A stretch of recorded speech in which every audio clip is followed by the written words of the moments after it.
তো ডাক্তারদের মাঝে কি এমন কোনো যোগ্য লোক নাই যিনি একজন মন্ত্রী হতে পারেন? বাংলাদেশে যারা মন্ত্রী হয়েছে তাদের তালিকা যদি আমরা নেই, তাহলে আমার তো মনে হয় যে কোনো ডাক্তারই একজন মন্ত্রী হতে পারে।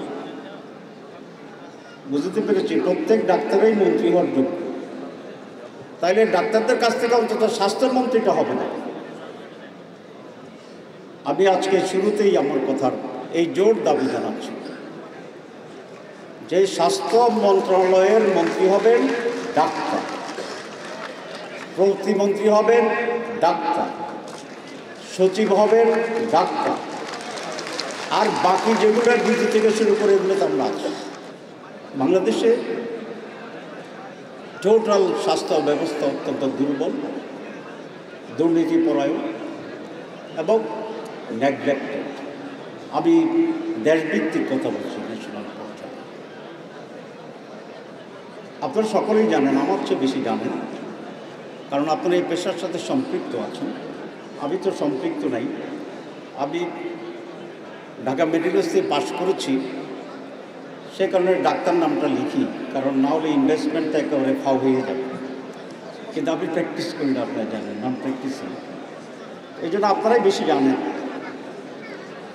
ব্রিটেনে রাষ্ট্রীয় বাজেটে 12% হচ্ছে স্বাস্থ্য খাত, আর আমাদের দেশে স্বাস্থ্য খাতের বাজেট হচ্ছে 3 to 4%। এটা যদি 8% হয় তাহলে কিছুটা হইলেও ন্যাশনাল ডিমান্ডকে কাছাকাছিভাবে স্যাটিসফাই করা যেতে পারে। যে 4% বাজেট আছে, তারপরে তার মাঝে 2% এখানে দুর্নীতিতে চলে যায়। সুতরাং জনগণের জন্য আছে মাত্র 2%, হুইচ ইজ মোস্ট মিনিমাম। আমার একটা অভিজ্ঞতা আছে, যখন আমি এমপি ছিলাম সেখানে, এবং আমি পাবলিক অ্যাকাউন্টস কমিটির মেম্বার ছিলাম। অডিটে 106 কোটি টাকার একটা বাজেট আসছিল স্বাস্থ্য খাতে। এটার 1 টাকাও খরচ হয় নাই, কিন্তু সব টাকা উন্ড্র করে ফেলেছে। এবং কাঠি তদন্ত কমিটি হয়েছে, তদন্ত কমিটিতে আমাকেই কনভেনার করা হয়েছিল, যেহেতু আমি ডাক্তার, পার্লামেন্টারি তদন্ত কমিটি। সেই কমিটিতে যখন আমরা আলোচনা করি, দেখলাম মন্ত্রী থেকে শুরু করে সিভিল সার্জন পর্যন্ত, মাঝখানে যারা যারা আছেন তারা সকলে মিলে 106 কোটি টাকা খেয়ে ফেলছে, কিন্তু বাচার করে দিছে এবং টাকা শেষ হয়ে গেছে। তো সেই জন্য আমি 2%-এর কথা বলেছি, কোনো কোনো ক্ষেত্রে আরও বেশি এখানে দুর্নীতি হচ্ছে। 2 নম্বর হচ্ছে মেডিকেল সাইডটা এডুকেশনালিও খুবই নেগলেক্টেড। যেমন বাংলাদেশে যে কজন স্বাস্থ্যমন্ত্রী হয়েছে, তার 10 ভাগের 1 ভাগ হয়েছে মাত্র ডাক্তারদের পক্ষ। তো ডাক্তারদের মাঝে কি এমন কোনো যোগ্য লোক নাই যিনি একজন মন্ত্রী হতে পারেন? বাংলাদেশে যারা মন্ত্রী হয়েছে তাদের তালিকা যদি আমরা নেই, তাহলে আমার তো মনে হয় যে কোনো ডাক্তারই একজন মন্ত্রী হতে পারে। বুঝতে পেরেছি, প্রত্যেক ডাক্তারই মন্ত্রী হওয়ার যোগ্য। তাইলে ডাক্তারদের কাছ থেকে অন্তত স্বাস্থ্যমন্ত্রীটা হবে না। আমি আজকে শুরুতেই আমার কথার এই জোর দাবি জানাচ্ছি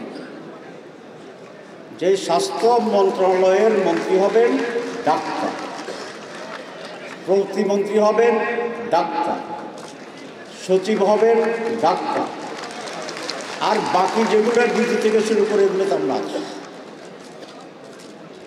এটা হচ্ছে একটি বৈষম্য বিরোধী স্লোগান, ঠিক কিনা?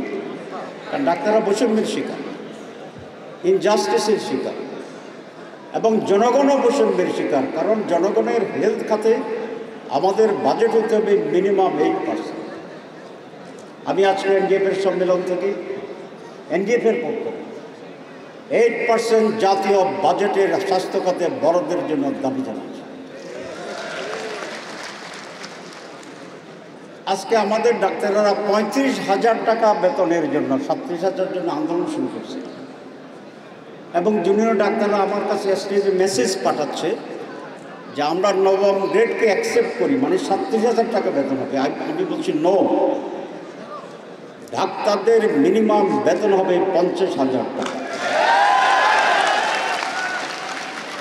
একজন এমবিবিএস ডাক্তার ঢাকা শহরে এক জায়গা থেকে আরেক জায়গায় যাওয়ার জন্য যখন 6 নম্বর 7 নম্বর 9 নম্বর বাসে ঝুলতে থাকে, এটি দেশের জন্য লজ্জাস্কর।